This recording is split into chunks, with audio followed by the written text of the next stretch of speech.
పొగ తాగే వాళ్ళందరికీ క్యాన్సర్ వస్తుందా అని ప్రశ్నించేవాళ్ళు మా డాక్టర్ని చాలామంది. ఇది చాలామందికి ఉంటుంది, పొగ తాగే వాళ్ళందరికీ క్యాన్సర్ వస్తుందా అని.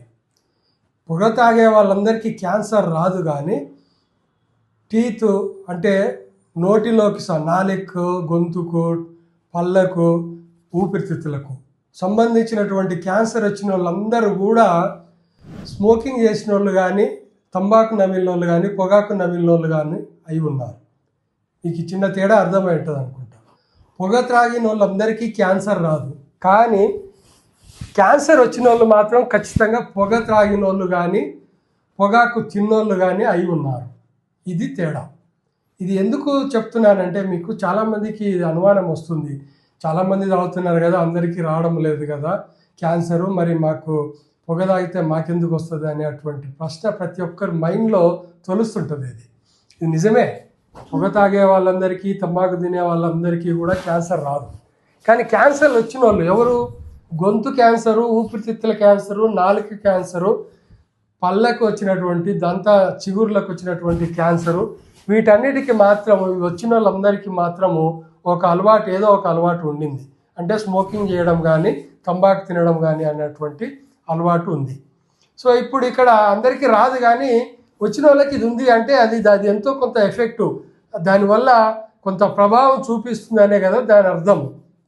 అందుకనే వాటికి దూరంగా ఉండడం అనేది చాలా మంచిది. పొగకు ప్రత్యేకంగా పొగకు, తంబాకు ఎందుకు దూరంగా ఉండాలో నేను మీకు వివరించే ప్రయత్నం చేస్తాను.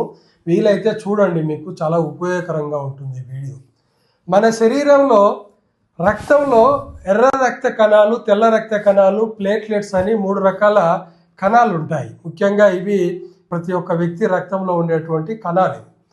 వీటన్నిటి గురించి చెప్పాలంటే పెద్ద సైన్స్ అవుతుంది, అదంతా నేను చెప్పను మీకు. కానీ ఇప్పుడు ఎర్ర రక్త కణాలు అనేటివి ఏం చేస్తుందంటే దాంట్లో హిమోగ్లోబిన్ అనేటువంటి ఒక పదార్థం ఉంటుంది. ఈ హిమోగ్లోబిన్ మనకు శక్తిని ఇస్తుంది. యాక్చువల్గా ఈ రక్తం అనేది శరీరంలోని మన భాగాలన్నిటికీ, మన శరీరంలోని అన్ని భాగాలకు ఆక్సిజన్ను చేరవేసేటువంటి సాధనమే ఈ ఎర్ర రక్త కణాలలో ఉండేటువంటి హిమోగ్లోబిన్.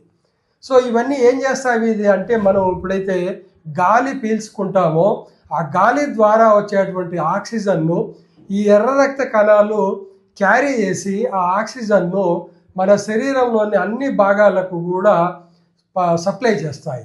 తీసుకుపోయి ఆ ఆక్సిజన్ను వాటికి ఇస్తాయి, ఎక్కడ మన శరీరంలోని అన్ని భాగాలకు. అయితే అక్కడి నుంచి మళ్ళీ